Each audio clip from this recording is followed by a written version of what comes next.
आपसे मैं कहूँ प्लांट फिजियोलॉजी, जिसमें आपके 7-8 टॉपिक है वो कंप्लीट करा रहा हूँ। और ये आपके एग्ज़ाम का वेरी इंपॉर्टेंट पार्ट है, बहुत समझने का है। और इससे लगभग एस्टिमेट 8 से 10 क्वेश्चन आएंगे। बात समझ ना। इससे पहले मैंने आपको एक जूलॉजी के अंदर लगभग 12-13 टॉपिक का एक लेक्चर डाला है, आपसे मैं उससे कवर हो गया। ऑल ओवर मैं कोशिश कर रहा हूँ कि पूरी कंप्लीट बायोलॉजी को मैं आपको 3 या 4 लेक्चर के अंदर पूरा बायोलॉजी करा दूँ, जिससे आप उनको कभी भी आपसे मैं को 2-4 बार स्टडी करके कॉन्फिडेंस ला सको कि हाँ आई कैन डू इट, मैं कर सकता हूँ, एग्जाम में बेटर से बेटर मैं कर सकता हूँ। ओके, तो आपसे मैं कह रहा हूँ यहाँ पर मैंने कहा कंप्लीट प्लांट फिजियोलॉजी के अंदर ये आपके सिलेबस में टॉपिक है। एक पादप जल संबंध, प्लांट वाटर रिलेशन, एक वाटर एब्जॉर्प्शन और एसेंट ऑफ सेप, एक ट्रांसपीरेशन वाष्पोत्सर्जन, एक फोटोसिंथेसिस और एक रेस्पिरेशन। ये दोनों तो बहुत इंपॉर्टेंट है, बिकॉज ये आपके ग्रेजुएशन में भी दे रखे हैं, उधर भी दे रखे हैं, तो इनसे तो पक्का क्वेश्चन आएंगे ज़्यादा। और एक प्लांट हार्मोन, क्लियर, ये आपके प्लांट फिजियोलॉजी का पार्ट है, जिससे 8 से 10 क्वेश्चन आएंगे। अभी 1-1.25 घंटे के अंदर मैं आपको तैयार करा दूंगा। और मेरा आपसे मैं करूँ एक्सपीरियंस है कि जो मैं बताऊंगा क्वेश्चन वहीं से आएंगे। बात समझो ना, मतलब मैंने आपसे कहा ना कि हम चीज़ों को डिटेल से पढ़ते हैं, वो एक अलग तरीका होता है। और देन एग्जाम जब देने जाते हैं तो कैसी क्या ऐसी चीज़ें हैं जो हमें दिमाग पे लेके जानी है, जिससे हमारा लॉजिक बैठ जाए। क्लियर, मैं फिर कोशिश करता हूँ कि आपसे मैं कोई सारे टॉपिक में आपको बहुत ही रैपिड फास्ट तरीके से 1 घंटे के अंदर तैयार करा दूं, ताकि आपसे में हर वो स्टूडेंट जो सेकंड ग्रेड का एग्जाम देने चाहता है, बोलो आपसे में को वो अगर इस लेक्चर को 2 बार भी सुन लेगा तो उसको बहुत सारी चीजें याद हो जाएगी। क्लियर, ओके, कोशिश करते हैं। सबसे पहले प्लांट वाटर रिलेशन, आपसे मैं कहूँ टॉपिक का नाम क्या है, बोलो प्लांट, आपसे मैं कह रहा हूं प्लांट वाटर, आपसे मैं कहूँ रिलेशन। ठीक है, पक्का आपको एग्जाम में 1 से 2 क्वेश्चन मिलेंगे पादप जल संबंध। ठीक है, जो पादप जल संबंध है, प्लांट वाटर रिलेशन है, आपसे मैं करूँ इसके लिए सबसे पहले आपको पता होना चाहिए, पहली चीज आपसे मैं कह रहा हूँ ओपी के बारे में। ओपी क्या होता है? Osmotic pressure. ठीक है, ये फंडा आपका क्लियर होना चाहिए। देखो परासरण दाब, आपसे मैं कहूँ परासरण दाब, क्लियर। तो मैंने कहा इसमें पहला वर्ड आ रहा है परासरण, क्या आ रहा है? परासरण, मतलब ऑस्मोसिस। तो आपको इतनी सी बात पता होनी चाहिए कि अर्ध पारगम्य झिल्ली, अर्ध मैंने कहा पारगम्य, आपसे मैं कहूँ झिल्ली, ठीक है, सेमी परमेबल मेम्ब्रेन, अर्ध पारगम्य झिल्ली से बोलो आपसे विलायक, विलायक मतलब बोले तो क्या? सॉल्वेंट, ठीक है, का के आपसे मैं को अणुओं का मॉलिक्यूल का अपनी आपसे मैं करूं अधिक मात्रा से कम मात्रा आपसे मैं कहूं की और जाना। ठीक है, क्या कहलाता है? बोलो ऑस्मोसिस कहलाता है। यानी ये फिनोमिना तभी होगी जब क्या होगी? बोलो सेमी परमेबल मेम्ब्रेन होगी, because semi permeable membrane only permeable for solvent. Clear, तो आपसे मैं कहूँ झिल्लियाँ वैसे 4 तरह की होती है, permeable membrane solute and solvent दोनों के लिए पारगम्य होती है। हमारी सेल बॉल जो होती है वो परमेबल मेम्ब्रेन का एग्जाम्पल होती है, जो सेमी परमेबल मेम्ब्रेन होती है वो ओनली सॉल्वेंट के लिए परमेबल होती है। और हमारी जो भी आर्टिफिशियल मेम्ब्रेन होती है, कॉपर फेरोसाइनाइड की झिल्ली होती है, वो सेमी परमेबल मेम्ब्रेन का एग्जांपल होती है। और जो सेलेक्टिवली परमेबल मेम्ब्रेन होती है वो सॉल्वेंट के लिए परमेबल होती है, बट सम सोल्यूट के लिए भी परमेबल होती है। और हमारी प्लाज्मा मेम्ब्रेन है, सेल मेम्ब्रेन है, बोलो आपसे मैं कहूँ ये जो आपकी होती है वो क्या होती है? बोलो सेलेक्टिवली परमेबल होती है। इसी तरह से मैंने कहा इम्परमेबल मेम्ब्रेन जो आपसे मैं कहूँ ना सोल्यूट और सॉल्वेंट दोनों के लिए परमेबल नहीं होती है।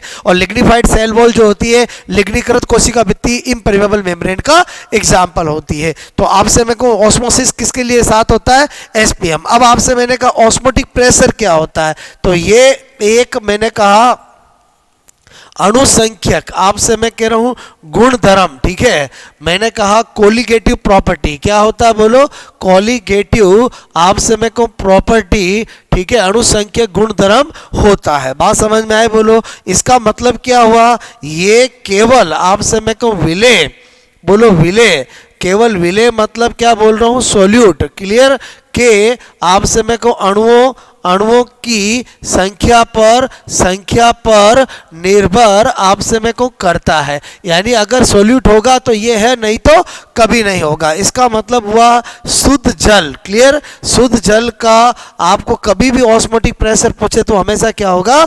0, बिकॉज प्योर वाटर के अंदर कभी भी आपका सोल्यूट होंगे ही नहीं। इसका मतलब आपसे मेरे को इसी तरह से ओपी के लिए बातें बताऊं तो मैंने कहा एक होता है तनु विलयन और एक होता है आपसे मेरे को सांद्र विलयन। क्लियर? अगर आपसे मुझे कोई कहे इन दोनों में किसका ओपी ज़्यादा होगा तो मैं आपसे कहूँगा कि सांद्र विलयन बोलो का जो ओपी होगा आपसे मैं कह रहा हूँ वो तनु विलयन से क्या होगा?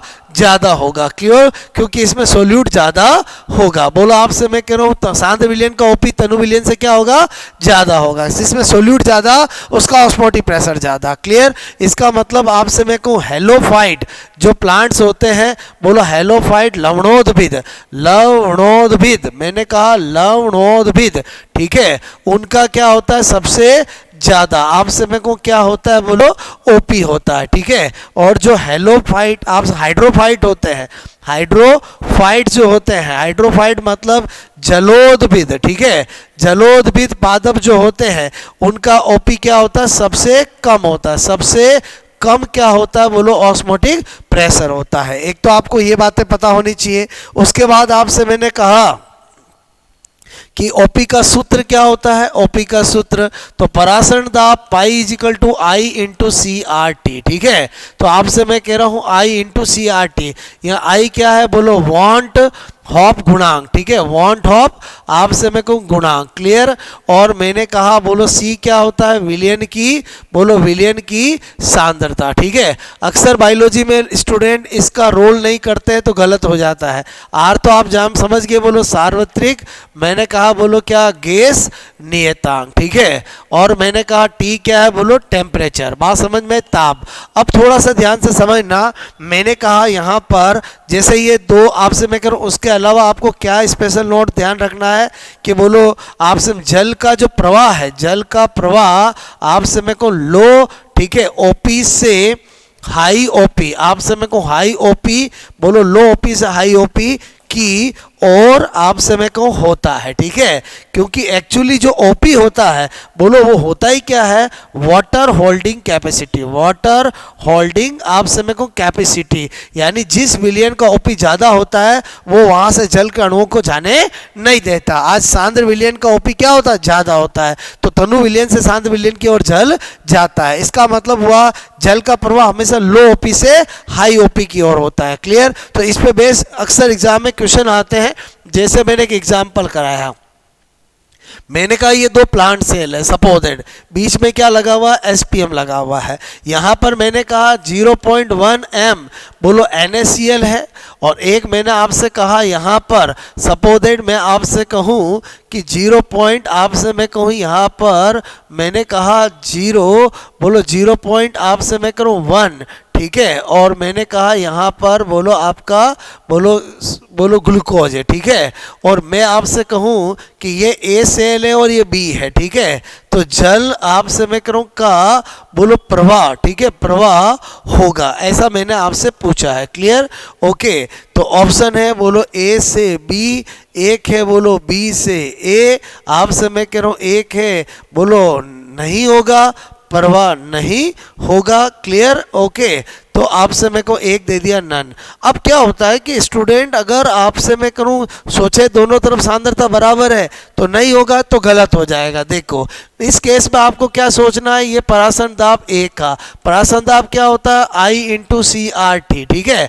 अब आई वॉन्ट ऑफ कोफिशिएंट होता है। आई कैसे निकाला जाता है? Number of ions. ठीक है? आइनों की संख्या के। तो मैंने कहा NaCl में आइन 2 है तो आई कितना रखूंगा? 2, और 0.1 सी आपका आर टी हो गया, तो ये क्या आया? बोलो 0.2 आर टी हुआ। और पराशरण दाब बी का करेंगे तो आपसे में जो टूटेगा नहीं तो उसका तो वॉन्ट ऑफ कोफिशिएंट क्या होगा? 1, तो 0.1 RT। तो अपन ने देखा कि इसका क्या हुआ 0.1 RT, तो इसका मतलब परासरण दाब ज़्यादा किसका हुआ, ए का। तो हमेशा जल का प्रवाह तो लो IP से हाई IP होता है, तो बोलो क्या हो जाएगा, B से A की ओर हो जाएगा। बात समझ में आई? बोलो थोड़ा I का हमेशा ध्यान रखना है। ये मैंने किसके बारे में बताया, परासरण दाब के बारे में। क्लियर? ऐसा ही एक वाटर रिलेशन के अंदर DPD होता है। DPD मतलब आप समझते हो, बोलो डिफ्यूजन प्रेशर डेफिसिट, ठीक है, विसरण दाब न्यूनता, विसरण आप समय को दाब न्यूनता, ठीक है, मतलब डिफ्यूजन आप समय को डिफ्यूजन बोलो प्रेशर आप समय को डेफिसिट, ठीक है। और इसी को हम क्या बोलते हैं, बोलो आप समय करो DPD का ही दूसरा नाम होता है सक्शन प्रेशर। क्या होता है, बोलो सक्शन प्रेशर, ठीक है। सक्शन प्रेशर मतलब चूषण दाब। क्या होता है, बोलो चूषण दाब। क्लियर? इसी को बोलते हैं आप समय करो एब्जॉर्प्शन पोटेंशियल, एब्जॉर्प्शन पोटेंशियल, ठीक है। एब्जॉर्प्शन पोटेंशियल मतलब अवशोषण विभव भी इसी को बोलते हैं। बोलो इसी को क्या बोलते हैं, अवशोषण विभव। ओके, और इसमें आपको क्या ध्यान रखना है कि एक्चुअली इसका मतलब ही क्या होता है, वाटर डिमांड। क्या होता है, वाटर डिमांड। क्लियर? क्या होता है, वाटर डिमांड। बात समझ में आए? बोलो। तो मेरे कहने का मतलब पहले आपको इतनी बात पता होना चाहिए, जल का प्रवाह अगर मैं कहूं तो क्या होगा, लो DPD से बोलो हाई, मैंने कहा DPD, ठीक है, लो DPD से हाई DPD होता है। क्लियर? उसके बाद मैंने आपसे कहा कि इसका एक सूत्र होता है। क्या सूत्र होता है, DPD is equal to OP minus TP। याद होना चाहिए, वेरी इंपॉर्टेंट। OP क्या होता है, ऑस्मोटिक आप समय को प्रेशर, ठीक है। और मैंने कहा TP क्या होता है, टर्गर प्रेशर। क्या होता है, बोलो टर्गर प्रेशर, ठीक है। स्फीत दाब आप समय को स्फीत, मैंने कहा बोलो स्फीत दाब होता है। क्लियर? और टर्गर प्रेशर क्या होता है, जब भी कोई सेल टर्जिड होती है, आप समय को सेल क्या होती है, टर्जिड होती है। क्लियर? तो आप समय को ये जो सेल की सेल वॉल है, बात समझ में आए? बोलो क्या है, सेल वॉल। तो जब भी सेल कोई टर्जिड होगी तो उसके आप से मैं कह रहा हूँ प्रोटोप्लाज्म द्वारा सेल वॉल पर बाहर की तरफ जो प्रेशर लगाया जाएगा उसको ही क्या कहते हैं, ट्रिगर प्रेशर, ठीक है। तो मैंने कहा ये ट्रिगर प्रेशर क्या होता है, बोलो मैंने कहा प्रेशर ऑफ आप से मैं कहूँ protoplasm, protoplasm on sale wall, on sale wall, ठीक है। बोलो जीव द्रव्य द्वारा कोशिका भित्ति पे लगाया गया दाब, इसकी दिशा क्या होती है, बोलो आउटसाइड। क्या होती है, आउटसाइड, बाहर की ओर होती है। क्लियर? वैल्यू की बात करें तो आपसे मैं कहूँ ध्यान से समझना मेरी बात को। मैंने कहा बोलो फुली, ठीक है, फुली टर्जिड, अगर आप समय को टर्जिड कोई सेल है उसके लिए TP क्या होता है, OP के बराबर होता है, ठीक है। और मैंने कहा अगर कोई फ्लैसिड सेल है, ठीक है, फ्लैसिड सेल है उसका TP क्या होता है, 0 होता है। और अगर कोई प्लाज्मो आप समय को लाइसिड सेल है, ठीक है, प्लाज्मोलाइसिड सेल है तो उसका जो TP होता है वो इससे भी कम होगा, तो 0 से कम क्या होगा, नेगेटिव होगा। बात समझ में आए? ये आपको पता होना चाहिए। क्लियर? एक आपसे मैं कहूँ WP और होता है, WP को बोलते हैं वॉल प्रेशर, ठीक है। और वॉल प्रेशर आप समय को उल्टा होता है इसका, कि जब टर्जिड होती है तो वॉल वापस प्रोटोप्लाज्म में लगाती है। तो मेरे कहने पर प्लांट में क्या होता है, सेल वॉल होती है, इसलिए बोलो क्या होता है, वॉल प्रेशर जनरेट होता है। और वॉल प्रेशर जब भी होता है तो TP के बराबर होता है। इसलिए प्लांट में बोलो कभी भी प्लांट सेल कितनी भी टर्जिड हो जाएगी लेकिन कभी ब्लास्ट नहीं होगी। यही अगर एनिमल सेल हो तो एनिमल सेल के अंदर, एनिमल सेल को हम जब भी आपसे मैं कह रहा हूँ एनिमल सेल को जब भी हम हाइपोटोनिक सॉल्यूशन में रखते हैं तो पहले एंडोस्मोसिस होकर फिर सेल फट जाती है। क्यों फट जाती है, क्योंकि सेल वॉल नहीं है। तो बोलो आपका TP का बैलेंस WP नहीं करेगी, WP होगा ही नहीं। बात समझ में आए? ओके। फिर मैंने आपसे कहा कि आपको इतनी बात समझ में आए, ऐसे ही एक होता है वाटर पोटेंशियल। क्या होता है, वाटर पोटेंशियल, ठीक है। वाटर पोटेंशियल मतलब जल विभव। क्या होता है, जल विभव। बात समझ में आए? ओके। तो मेरे कहने का मतलब ये इसका साइन होता है। अब आपसे मैं करूँ यहाँ पर बोलो जल का प्रवाह जो है, जल का प्रवाह आपको पता होना चाहिए हाई, मैंने कहा वाटर पोटेंशियल से क्या होता है, लो वाटर पोटेंशियल। क्लियर। तो आपसे मैं कह रहा हूँ एक्चुअली वाटर पोटेंशियल क्या होता है, माइनस डीपीटी के बराबर होता है। इसका मतलब डीपीटी का जस्ट उल्टा होगा। बोलो डीपीटी में जल का प्रवाह क्या था, लो से हाई था, तो इधर क्या होगा, हाई से लो होगा। एक तो बात आपको ये पता होनी चाहिए। उसके बाद आपसे मैं कह रहा हूँ इसका भी क्या होता है, एक सूत्र होता है। क्या होता है, water potential is equal to solute potential plus pressure potential. Clear. तो मैंने कहा यहाँ पर ये क्या है, बोलो मैंने कहा ये जल विभव। क्लियर। बोलो जल विभव। मैंने कहा ये क्या है,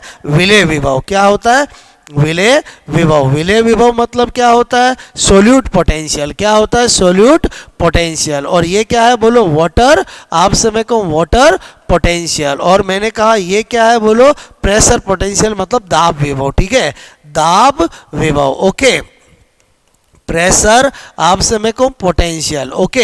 अब एक्चुअली क्या है, अपने को लगता है ये नया फॉर्मूला, जबकि ऐसा नहीं है। एक्चुअली क्या होता है कि ये जो फॉर्मूला है हमारा D P D is equal to O P minus T P. ठीक है। तो आपसे मैं करूँ ये तो मैंने अभी बताया था किसके बराबर होता है, माइनस डी पी डी के। ये किसके बराबर होता है, माइनस ओ पी के। और ये किसके बराबर होता है, टी पी के। ठीक है। तो मेरे कहने का मतलब अगर मैं यहाँ पर इस पूरे को नेगेटिव से मल्टीप्लाई कर दूँ तो ये माइनस डीपीडी आ जाएगा, यहाँ माइनस ओपी आ जाएगा, यहाँ प्लस टीपी आ जाएगा। अब माइनस डीपीडी किसके बराबर होता है, आप कहोगे वाटर पोटेंशियल के। माइनस ओपी किसके बराबर होता है, सॉलिड पोटेंशियल के। और टीपी किसके बराबर होता है, प्रेशर पोटेंशियल के। तो आपसे इसी से हमने क्या किया, ये फॉर्मूला जनरेट किया। आई होप मेरी बात समझ में आई होगी। तो मेरे कहने का मतलब पहला जो टॉपिक है हमारा प्लांट वाटर रिलेशन, एक्चुअली उसमें तीन चीजें आपको क्लियर होनी चाहिए, ओपी, डीपीडी और वाटर पोटेंशियल। ये तीनों फंडे क्लियर है, जल का प्रवाह कब किसके अनुसार कैसे होता है, तो आपका काम हो जाएगा। क्लियर। उसके बाद आ जाता हूं मैं आपको नेक्स्ट, मैंने कहा बोलो वाटर, बोलो एब्जॉर्प्शन। ठीक है, वाटर एब्जॉर्प्शन एंड आपसे मैं कहूँ एसेंट। ठीक है, ऑफ आपसे मैं कहूँ सैप। ठीक है। बोलो मैंने कहा जल अवशोषण और रसारोहण। जल मैंने कहा अवशोषण। ठीक है। एंड आपसे मैं कह रहा हूं क्या बता रहा हूं, रसारोहण। ओके। तो मैंने कहा इसमें क्या ध्यान रखना है, तो मैंने कहा वाटर एब्जॉर्प्शन की बात करते हैं। वाटर एब्जॉर्प्शन में मोटा मोटा आपको क्या पता होना चाहिए, सबसे पहली बात यह है, बोलो आपसे मैं कहूँ प्लांट, बोलो की रूट्स, आपसे मैं कह रहा हूं कि रूट टिप्स। ठीक है, रूट टिप्स आपसे मैं कह रहा हूं से होता है। ठीक है, से होता है। और अंदर बात करें तो मैंने कहा जब रूट टिप्स की बात करते हैं, बहुत समझ में आए बोलो, तो मेरे कहने का मतलब रूट टिप्स की जब स्ट्रक्चर की बात करते हैं तो उसमें क्या होता है, तीन जोन होता है। बोलो आपसे मैं कह रहा हूं क्या आते जोन, एक होता है मेरिस्टेमेटिक जोन। कौन सा होता है, मेरिस्टेमेटिक जोन। ओके। एक होता है इलोंगेशन जोन, इलोंगेशन जोन। ठीक है। और आपसे मैं कह रहा हूं एक होता है आपका मैचुरेशन जोन। ठीक है, मैचुरेशन जोन। आपसे मैं कह रहा हूं, मेरे कहने का मतलब है एक विभज्यो उत्तक क्षेत्र, विभज्यो उत्तकी आपसे मैं कह रहा हूं क्षेत्र। ठीक है। और एक मैंने कहा क्या होता है, दीर्घीकरण, बोलो दीर्घीकरण क्षेत्र। ठीक है। और एक मैंने आपसे कहा कौन सा होता है, बोलो परिपक्वन क्षेत्र। ये मैं किसकी इंटरनल स्ट्रक्चर बता रहा हूँ, रूट टिप्स की बता रहा हूँ। तो तीन क्षेत्र होते हैं, तो जो तीसरा क्षेत्र होता है उसी पे क्या लगे होते हैं, रूट हेयर लगे होते हैं। क्या लगे होते हैं, रूट हेयर। और आपसे मैं को यही से वाटर एब्जॉर्प्शन होता है। इसका मतलब रूट टिप्स में भी कौन से जोन वाटर एब्जॉर्प्शन करता है, बोलो आपसे मैं को ओनली, बोलो आपसे मैं को दिस, मैंने कहा पार्ट, बोलो किस में भाग लेता है, वाटर आपसे मैं को एब्जॉर्प्शन में। ठीक है। ओके। और रूट हेयर भी आपसे मैं कौन सा वाटर एब्जॉर्प्शन करते हैं, कैपिलरी वाटर।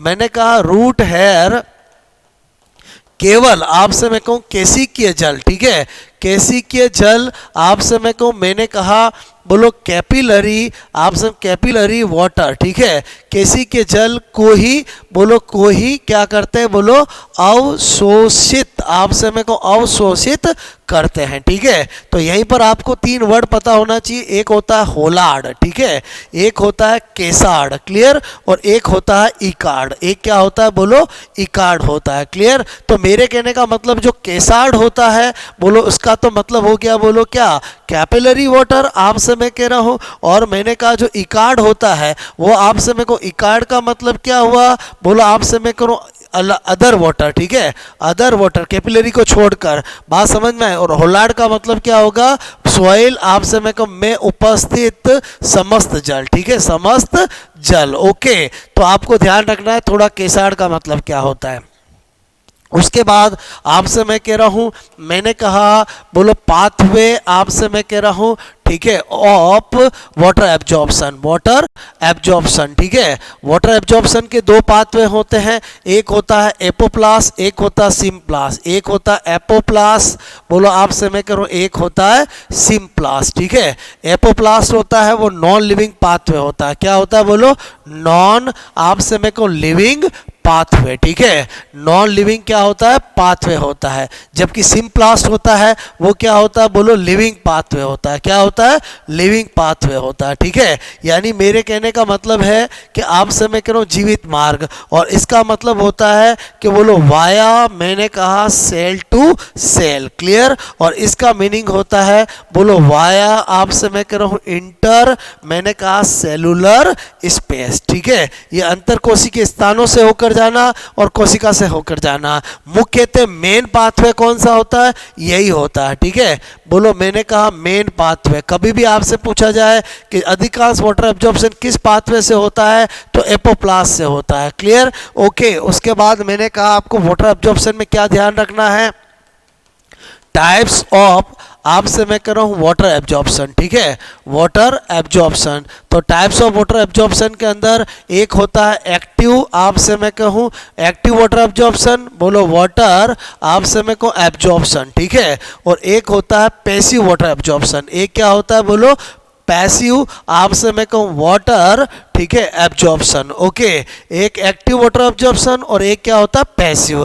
ध्यान से समझो मेरी बात को। एक्टिव में क्या होता है बोलो, ऊर्जा आपसे मैं कहूँ खर्च, ठीक है, बोलो एटीपी के रूप में ऊर्जा खर्च होती है। और आपसे मैं कह रहा हूँ, मैंने कहा कोई ऊर्जा आपसे मैं कहूँ खर्च नहीं, ठीक है। तो मैंने कहा यहाँ पर बोलो आपसे इस टाइप से, बोलो आपसे मेरे को बहुत कम, ठीक है। और आपसे मैं करूँ यहाँ पर क्या बोल रहा हूँ, अधिकांश थे, बोलो अधिकांश थे आपसे मैं कहूँ, बोलो इसी आपसे प्रकार, ठीक है, इसी प्रकार का बोलो जल अवशोषण, ठीक है, जल अवशोषण आपसे मैं को होता है, ठीक है। किस टाइप का बोलो, पैसिव आपसे वाटर एब्जॉर्प्शन, जिसका कारण होता है बोलो वाष्पो उत्सर्जन, ठीक है। उसकी वजह से बोलो आपको कर्षण बल डेवलप होता है, जिसकी वजह से रूट पैसिवली बिना किसी एनर्जी के जल को अवशोषित करती है। बात समझ में? तो ये मैंने आपको 6 पॉइंट में वाटर एब्जॉर्प्शन बताया है। अब अपन बात करते हैं ascent of SAP. Ascent of SAP की बात करें, जिसको क्या बोलते हैं, रसारोहण। क्या बोलते हैं बोलो, रसारोहण। ओके, सबसे पहली बात क्या होता है इसका मीनिंग, तो मैंने कहा रूट जाइलम, ठीक है, रूट जाइलम से बोलो कहाँ पहुंचाना, बोलो लीफ आपसे मैं करूं जाइलम, ठीक है, तब आपसे मैं करूं वाटर को पहुंचाना क्या कहलाता है, एसेंट ऑफ सैप। बात समझ में? इसके पाथवे के लिए आपसे मैं कह रहा हूं किसने एक्सपेरिमेंट, बोलो ओ हर्टिंग, आपसे मैं कह रहा हूं ओ हर्टिंग, ठीक है, ने आपसे मैं कह रहा हूं ने क्या किया, बोलो रिंगिंग एक्सपेरिमेंट, ठीक है, रिंगिंग एक्सपेरिमेंट। आपसे मैं कहूँ वलय प्रयोग, तो कभी भी पूछा जाए वलय प्रयोग किसके लिए दिया गया है, एसेंट ऑफ सैप के लिए। क्लियर? आपसे मैं कह रहा हूँ क्या देखा गया कि ये एक प्लांट होता है, आपसे मैं को इसमें एक रिंग की फॉर्म में, बोलो आपसे मैं को एपिडर्मिस हटा दे, एंडोडर्मिस हटा दे, कॉर्टेक्स हटा दे, सब हटा दे, फिर भी आपसे मैं कह रहा हूँ क्या होता है, बोलो आपसे मैं कह रहा हूँ प्लांट, बोलो प्लांट आपसे मैं कह रहा हूँ मुरझाता, ठीक है, बोलो मैंने कहा मुरझाता, ठीक है, नहीं है। इसका मतलब श्योर हो गया कि वाटर एब्जॉर्प्शन में ये जितने भी आपसे अदर सेल होती है उनका कोई रोल नहीं है, वाटर एब्जॉर्प्शन तो हमेशा बोलो जाइलम से ही होता है। क्लियर? उसके बाद आपसे मैं कहूँ आपको क्या पता होना चाहिए कि बोलो वाटर एब्जॉर्प्शन, आपसे मैं कह रहा हूँ जो एसेंट ऑफ सैप है वो आपसे इसकी बेस्ट थ्योरी, ठीक है, मैंने कहा बेस्ट आपसे मैं कहूँ थ्योरी, ओके, ऑफ आपसे मैं कहूँ ऑफ एसेंट ऑफ सैप, ठीक है, एसेंट ऑफ सैप। रसारोहण की सबसे अच्छा सिद्धांत कौन सा है, तो आपसे मैं कहूँ वो है ट्रांसपीरेशन, बोलो ट्रांसपीरेशन, मैंने कहा पुल थ्योरी, ठीक है, ट्रांसपिरेशन पुल थ्योरी मतलब वाष्पो उत्सर्जन कर्षण सिद्धांत, ठीक है, वाष्प उत्सर्जन कर्षण सिद्धांत। मेरे कहने का मतलब है जिसी को हम दूसरा नाम बोलते हैं, बोलो कोहेसिव, मैंने कहा एडेसिव, बोलो फोर्स, आपसे मैं कहूँ थ्योरी, ठीक है, कोहेसिव एडेसिव फोर्स थ्योरी मतलब मेरे कहने का मतलब है संसंजन, मैंने कहा आसंजन बल सिद्धांत, ठीक है, बल सिद्धांत जो कि डिक्सन और जोली ने दिया है, आधुनिक सिद्धांत है। बोलो किसने दिया है, मैंने कहा डीजे मतलब डिक्सन एंड आपसे मैं कहूँ जोली ने दिया है। क्या कहा इन्होंने कहा ये कोई भी प्लांट होता है, आपसे मैं कहूँ उसकी ये लीफ होती है जिससे ट्रांसपिरेशन की फिनोमिना होती है। कौन सी फिनोमिना होती है, बोलो ट्रांसपिरेशन, ठीक है। ट्रांसपिरेशन होने से क्या होता है, इसकी जो मीजोफिल सेल होती है, आपसे मैं कह रहा हूँ उसमें क्या होता है, ऑलवेज क्या रहता है, हाई डीपीडी, क्या रहता है, हाई डीपीडी, क्लियर। उस हाई डीपीडी की वजह से यहाँ पर एक कर्षण बल उत्पन्न होता है जिसको वाष्पोत्सर्जन कर्षण बोलते हैं। क्या बोलते हैं, बोलो वाष्पोत्सर्जन कर्षण, ठीक है, बल बोलते हैं। और जिसकी वजह से क्या होता है, आपसे जल के अणु ऊपर जाते हैं। बात समझ में आए, बोलो ओके। और उसका प्रभाव यहाँ तक रहता है। तो मेरे कहने का मतलब ये वाटर के मॉलिक्यूल है, ये इस आपसे स्टेम के बोलो से किस फोर्स से जुड़े होते हैं, एडेसिव, आपसे मैं कहूँ एडेसिव फोर्स, क्लियर। और वाटर के मॉलिक्यूल आपस में किससे जुड़े हुए हैं, कोहेसिव फोर्स, ठीक है। तो मेरे कहने का मतलब ये तो 70 बोलो एटमॉस्फेयर के आसपास होता है और ये लगता है बोलो 20 एटमॉस्फेयर। तो अगर मैं किसी चीज़ को खींचूं और जो आपस में जुड़ी हुई है वो ज़्यादा प्रेशर से जुड़ी हुई है तो वो ऊपर तो जाएगी, लेकिन आपस में ये वाटर के मॉलिक्यूल बोलो एक दूसरे से जुड़ना छोड़ेंगे नहीं। तो इसका मतलब हुआ इस थ्योरी से बोलो आपसे मेरे को एसेंट शेप को समझाया। आपको एक ही क्वेश्चन आता है, रसारोहण का सबसे अच्छा सिद्धांत कौन सा है, तो आपको पता होना चाहिए वाष्प उत्सर्जन पुल थ्योरी या कोहेसिव एडेसिव फोर्स थ्योरी। किसने दी है, डिक्सन और जोली ने दी है, क्लियर। उसके बाद आपसे मैं कह रहा हूं अगला यूनिट की बात करते हैं, ट्रांसपीरेशन। किसकी बात करते हैं, ट्रांसपीरेशन, ठीक है। ट्रांसपीरेशन मतलब वाष्पो उत्सर्जन, ठीक है, वाष्पोत्सर्जन इंपॉर्टेंट टॉपिक है। आपको पहले तो इसका मीनिंग पता होना चाहिए। प्लांट के एरियल पार्ट मतलब वायवीय भाग से जल का वाष्प के रूप में निकलता, ठीक है। बोलो आपसे मेरे को पादप के बोलो मैंने कहा वायवीय भागों से, वायवीय भागों आपसे मेरे को से जल का मैंने कहा वाष्प के रूप में निकलना, ठीक है, निकलना। तो मेरे कहने का मतलब है आपको पता होना चाहिए ये एक जैविक प्रक्रिया है। बोलो जैविक प्रक्रिया, बायोलॉजिकल प्रोसेस है। बात समझ, क्योंकि हम किसी पॉट में अगर बोलो आपसे जल रख देंगे वो भी वेपराइज हो जाएगा, बट वो एक भौतिक प्रक्रिया है। ये क्या है, एक बायोलॉजिकल प्रोसेस। आपसे मैं करूँ बायोलॉजिकल, मैंने कहा प्रोसेस, बोलो जैविक प्रक्रिया है, ठीक है, जैविक प्रक्रिया है जिसमें जीवित सेल भाग लेती है। उसके बाद मैंने आपसे कहा कि रंध्रीय वाष्पोत्सर्जन, ठीक है, रंध्रीय वाष्पोत्सर्जन आपसे मेरे को सबसे ज़्यादा, ठीक है, सबसे ज़्यादा आपसे मेरे को होने वाला आपसे मेरे को होने वाला, ठीक है, वाष्पोत्सर्जन है, ठीक है। तो मेरे कहने का मतलब है दोस्तों वाष्पोत्सर्जन तो 3 तरह के होते हैं, एक स्टोमेटल होता है, एक क्यूटिकुलर होता है, एक लेंटिकुलर होता है। जो वातरंध्रीय वाष्पोत्सर्जन होता है वो बहुत कम होता है, बोलो 0.1%, क्योंकि वातरंध्र का मेन कार्य गैसों का विनिमय करना होता है। क्यूटिकुलर बहुत कम होता है, बोलो आपसे मैं कहूँ 1 से 3% होता है। जबकि जो आपका स्टोमेटल है रंध्रीय वाष्पोत्सर्जन वही मेनली होता है, जो आपसे मैं को लीप पर उपस्थित रंध्रों द्वारा होता है। इसका मतलब हुआ कि हमें थोड़ा स्ट्रक्चर ऑफ स्टोमेटा, आपसे मेरे को स्ट्रक्चर ऑफ बोलो मैंने कहा बोलो स्टोमेटा, रंध्र की संरचना का आइडिया होना चाहिए, रंध्र की संरचना, ओके।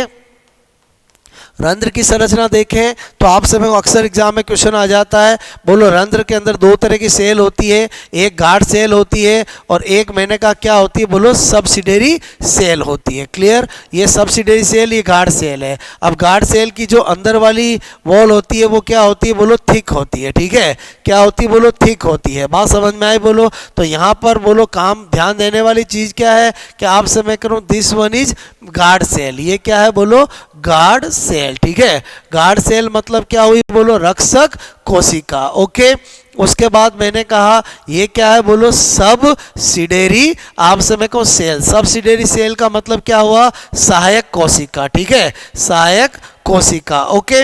अब गार्ड सेल के अंदर क्या होता है, ये होती है आउटर वॉल, ठीक है। आउटर वॉल आप समय को बाह्य भित्ति, ठीक है, बाह्य भित्ति। और बाह्य भित्ति जो होती है वो आपको पता होना चाहिए थिन होती है एंड नॉन इलास्टिक होती है। क्या होती है, नॉन इलास्टिक। मतलब मेरे कहने का मतलब है पतली आप समय को तथा अप्रत्याश होती है। क्या होती है, अप्रत्याश, क्लियर। और जबकि आप समय को जो ये होती है जिसको हम बोलते हैं इनर वॉल, ठीक है, आंतरिक भित्ति, क्या बोलते हैं, बोलो आंतरिक भित्ति, ठीक है। और वो क्या होती है, बोलो आपसे मैं करूं ध्यान देना, थिक होती है आप समय को एंड इलास्टिक होती है, ठीक है। तो आप समय को एक तो मोटी होती है, बोलो क्या होती है, मोटी, और एक क्या होती है, बोलो प्रत्याश। बात समझ में आई, बोलो। तो एक तो आपको ये पता होना चाहिए, उसके अलावा ट्रांसपीरेशन में क्या पता होना चाहिए, तो मैंने कहा बेस थ्योरी, ठीक है। तो रंध्र के खुलने और बंद होने की बेस थ्योरी होती है के प्लस आप समय को इनफ्लक्स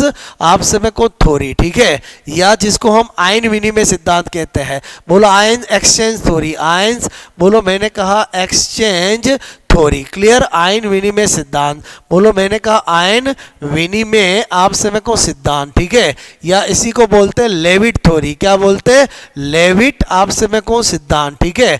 और ये सबसे बेस्ट थ्योरी है, आधुनिक सिद्धांत है, जो आप समय को कहता है कि जब आप समय को इन डे, ठीक है, और आप समय को इन नाइट, ठीक है। डे के अंदर क्या होता है, बोलो आप सब, क्योंकि स्टोमेटा का खुलना एक एक्टिव प्रोसेस है और बंद होना एक पैसिव प्रोसेस है, तो इतना सा ध्यान रखो। दिन में क्या होता है, एक तो फोटो आप समय करो फोस्फो राइलेशन, ठीक है, बोलो फोटोफॉस्फोराइलेशन रहता है। एक मैंने कहा ऑक्सीडेटिव आप समय करूं फोस्फो, ठीक है, फोस्फोराइलेशन, ठीक है। बोलो ये दोनों प्रक्रियाएं होती है, इसलिए क्या होता है, high ATP production, high ATP production, ठीक है। ये माइटोकॉन्ड्रिया में, ये क्लोरोप्लास्ट में, ठीक है। आप समय को ये लाइट रिएक्शन में होता है और ये तो श्वसन में होता है, एटीपी प्रोडक्शन होता है। और हाई एटीपी प्रोडक्शन की वजह से क्या होता है, बोलो आपसे मैं कह रहा हूँ, बोलो मैंने कहा गार्ड सेल पे पोटेशियम हाइड्रोजन पंप जो होते हैं वो क्या होते हैं, एक्टिव रहते हैं। आपसे पोटेशियम पंप क्या होते हैं, ओपन होते हैं, आपसे मैं कह रहा हूँ। और जिसकी वजह से क्या होता है कि सबसिडियरी आपसे मैं कह रहा हूँ सेल, ठीक है, सबसिडियरी सेल, और मैंने कहा ये गार्ड सेल। बात समझ में आए, तो सबसिडियरी सेल से गार्ड सेल में के प्लस आता है और गार्ड सेल से एच प्लस कहा जाता है, बाहर जाता है। और आपसे मैं कह रहा हूँ ये गार्ड सेल में एच प्लस कहाँ से आएगा, तो एक तो ये आपसे मैं हाई एटीपी जो है वो एक तो सोडियम पोटेशियम पंप को क्या करेंगे, ओपन करेंगे, और दूसरा गार्ड सेल के अंदर, गार्ड सेल के अंदर क्या करते हैं, मेलिक एसिड आपसे मैं कह रहा हूँ को मेलेट आपसे मैं को आयन प्लस मैंने कहा H प्लस में तोड़ते हैं, तो ये H प्लस वापस इधर जाते हैं और यहाँ आता है। तो अल्टीमेटली क्या होगा, गार्ड सेल में K प्लस और मेलेट आयन आपसे मैं कह रहा हूँ मिलकर के पोटेशियम मेलेट बनाएंगे। और पोटेशियम मेलेट एक सॉल्ट होता है, बोलो लवण होता है, लवण जल में घुला होता है। तो बोलो दिन में क्या होता है, गार्ड सेल की ऑस्मोटिक कॉन्सेंट्रेशन बढ़ जाएगी तो अंदर वाटर आएगा एंडोस्मोसिस से, और बोलो आपके स्टोमेटा क्या हो जाते हैं, ओपन। और रात में केवल ऑक्सीडेटिव फॉस्फोराइलेशन होगा, एटीपी के लेवल डाउन होगा, तो आपसे मैं कहूँ बोलो स्टोमेटा क्या हो जाएंगे, क्लोज हो जाएंगे। तो इस तरह से बेस्ट एग्जाम थ्योरी कौन सी है, बोलो यही है, क्लियर। तो आपसे मेरे को इसके अलावा आपको क्या पता होना चाहिए, फैक्टर्स मैंने कहा अफेक्टिंग आपसे मेरे को अफेक्टिंग ऑफ ट्रांसपीरेशन, ठीक है। तो ट्रांसपीरेशन के फैक्टर भी इंपॉर्टेंट है, इसलिए आपको थोड़ा पता होना चाहिए। नंबर 1 आपसे मेरे को प्रकाश की तीव्रता, सीधी सी बात है, इंटेंसिटी ऑफ लाइट ज़्यादा होगी तो आपसे मेरे को रेट, बोलो वाष्प उत्सर्जन की दर जो है, बोलो वाष्प उत्सर्जन की दर, रेट ऑफ ट्रांसपीरेशन, वाष्प उत्सर्जन की दर जो है वो बोलो प्रकाश की तीव्रता की क्या होगी, डायरेक्टली प्रोपोर्शनल। प्रकाश की तीव्रता की क्या होती है, डायरेक्टली प्रोपोर्शनल, क्लियर। इसी के साथ मैंने कहा ताप, ठीक है। तो ताप भी आपसे मेरे को जितना टेम्परेचर ज़्यादा उतना बोलो आपका रेट ऑफ ट्रांसपीरेशन भी ज़्यादा। फिर मैंने कहा CO2 CO2 का प्रभाव, ठीक है। तो आपको पता होना चाहिए कि बोलो वाष्पोत्सर्जन की जो दर है, बोलो दर है आपसे मैं कहूँ वो CO2 की, बोलो आपसे CO2 की मात्रा के क्या होता है, विद कर्मानुपाती होता है। CO2 की मात्रा ज़्यादा होगी तो क्या होगा, ट्रांसपिरेशन बंद हो जाएंगे,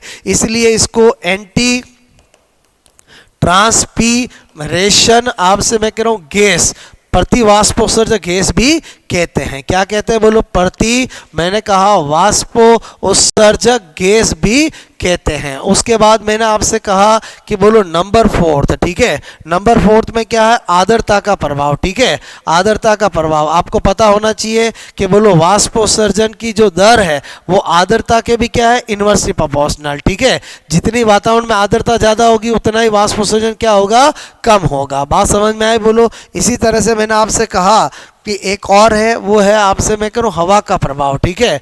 बोलो हवा का प्रभाव, आपसे मैं कह रहा हूँ हवा का प्रभाव। देखो ये ग्राफ बना रहा हूँ, यहाँ पर रेट ऑफ ट्रांसपिरेशन और यहाँ पर वेलोसिटी ऑफ आपसे मैं को वाइंड बता रहा हूँ, ठीक है। तो आप क्या देखते हो, आपसे मैं को ये ग्राफ मुझे क्या बताता है कि हवा का वेग बढ़ने पर ट्रांसपिरेशन बढ़ेगा क्योंकि आर्द्रता घटेगी, ड्राइनेस आएगी। लेकिन हवा जब आंधी का रूप ले लेगी तो ट्रांसपिरेशन बिल्कुल डाउन हो जाएगा। तो इसका जो वैज्ञानिक कारण है वो क्या है कि आपसे मैं कहूँ बोलो हवा के बहुत तेज, आपसे मैं कहूँ बहुत तेज, ठीक है, बहुत तेज होने पर क्या होता है, प्लांट एक तरफ स्ट्रेस में आ जाएगा और उसमें तनाव हार्मोन एस बेसिक एसिड, ठीक है।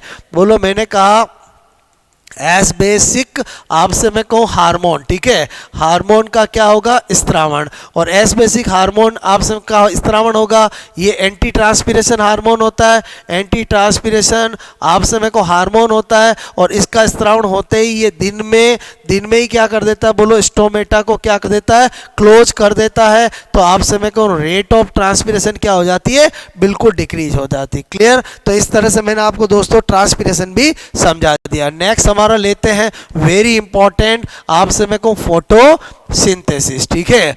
फोटोसिंथेसिस बहुत इंपॉर्टेंट है, अच्छे से समझना। 15-20 मिनट के अंदर पूरा फोटोसिंथेसिस करवा दूंगा और कंप्लीट अच्छी तरह से। सबसे पहले तो इसकी आपसे पहला पॉइंट अभिक्रिया आपको पता होना चाहिए, 6CO2 बोलो 12H2O, आपसे मैं करूँ C6H12O6, आपसे मैं करूँ 6O2, क्लियर। और मैंने कहा 6H2O, ये फोटोसिंथेसिस की नई अभिक्रिया है। ये क्या है, बोलो न्यू रिएक्शन है, क्लियर। यहाँ पर सनलाइट की प्रेजेंस और यहाँ पर बोलो क्लोरोफिल वर्णक, ठीक है। तो आपसे मैं कहूँ एक तो ये अभिक्रिया पता होनी चाहिए। इसको देखते हैं तो हमें पता चलता है कि फोटोसिंथेसिस जो होता है, एक तो आपसे मैं करूँ एनाबोलिक प्रोसेस है, एनाबोलिक प्रोसेस, ठीक है। मतलब इसमें निर्माणकारी प्रक्रिया है, भोजन का निर्माण होता है, निर्माणकारी बोला आपसे मैं को अभिक्रिया। दूसरा मैंने कहा इसमें सनलाइट की प्रेजेंस चाहिए, तो मतलब एंडोथर्मिक आपसे मैं कहूँ प्रोसेस है, ठीक है। एंडोथर्मिक प्रोसेस है, मतलब इसमें उष्मा आपसे मैं कहूँ शोषी, ठीक है। हमेशा उष्मा की जरूरत होती है, उष्मा शोषी प्रक्रिया अभिक्रिया है। बात समझ में आए, बोलो ओके। उसके बाद तीसरी बात क्या पता होना चाहिए, site of photosynthesis. Site of photosynthesis सब जानते हैं कहाँ पर होता है, ये बोलो क्लोरोप्लास्ट में होता है। क्लोरोप्लास्ट मतलब हरित लवक में होता है, क्लियर। ओके, इतनी आपको बात समझ में आनी चाहिए। उसके बाद आपसे मैं कह रहा हूँ, मैंने कहा नंबर 4 टाइप्स, ठीक है, ऑफ आपसे मैं कहूँ फोटोसिंथेसिस, आपसे मैं कहूँ फोटोसिंथेसिस बोलो फोटोसिंथेसिस रिएक्शन, ठीक है। तो दो तरह की रिएक्शन होती है, एक मैंने कहा लाइट रिएक्शन, बोलो एक क्या होती है, बोलो डार्क रिएक्शन, ठीक है। एक लाइट रिएक्शन और एक क्या होती है, बोलो डार्क रिएक्शन, ठीक है। तो मेरे कहने का मतलब है सबसे पहले लाइट रिएक्शन। लाइट रिएक्शन का देखें तो लाइट रिएक्शन आपसे मैं कहूँ कहाँ होती है, सबसे पहले पता होना चाहिए, बोलो ग्रेना, ठीक है। पर आपसे ग्रेना पर क्यों होती है, क्योंकि ग्रेना पर ही पिगमेंट सिस्टम फर्स्ट और पिगमेंट सिस्टम सेकंड दोनों आपसे मैं कह रहा हूँ ग्रेना, ठीक है, ग्रेना पर उपस्थित। और ग्रेना होता क्या है, बोलो ग्रुप ऑफ आपसे मैं कहूँ थैलेकोइड, ठीक है, थैलेकोइड। आपसे इससे पहले मैंने क्लोरोप्लास्ट में आपको स्ट्रक्चर में आइडिया होना चाहिए।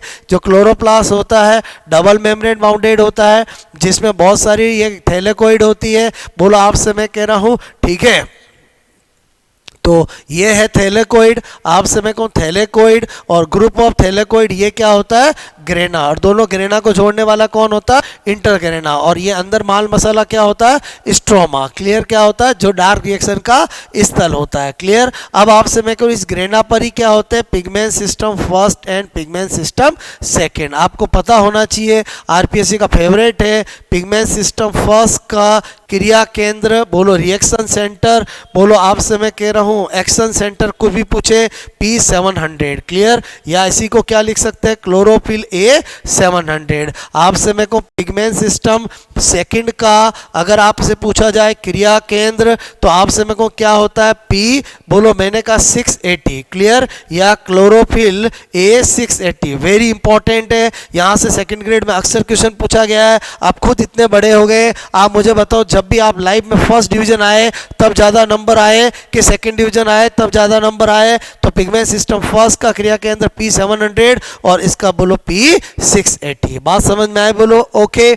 उसके बाद मैंने कहा एक्चुअली लाइट रिएक्शन क्या होती है? तो लाइट रिएक्शन क्या होती है कि हमें पता है कि डार्क रिएक्शन में हमें भोजन का निर्माण करना है, यानी ग्लूकोज का निर्माण करना है, तो उसके लिए चाहिए केमिकल एनर्जी। उसके लिए क्या चाहिए? Chemical energy. तो अब लाइट रिएक्शन में क्या होता है कि बोलो हम सोलर एनर्जी को पहले किस में कन्वर्ट करते हैं? केमिकल एनर्जी में करते हैं। तो मेरे कहने का मतलब है कि लाइट रिएक्शन, आपसे मैं कहूँ लाइट रिएक्शन, ठीक है, में बोलो लाइट रिएक्शन में मैंने कहा सोलर एनर्जी, ठीक है, सोलर एनर्जी आपसे मैं कह रहा हूं को बोलो केमिकल एनर्जी, ठीक है, केमिकल एनर्जी। केमिकल एनर्जी का मतलब होता है बोलो एटीपी एंड NADPH2, ठीक है, के रूप में बोलो बदला आपसे मैं कहूँ जाता है, ठीक है, जिसे हम क्या कहते हैं? बोलो मैंने कहा फोटोफॉस्फोराइलेशन,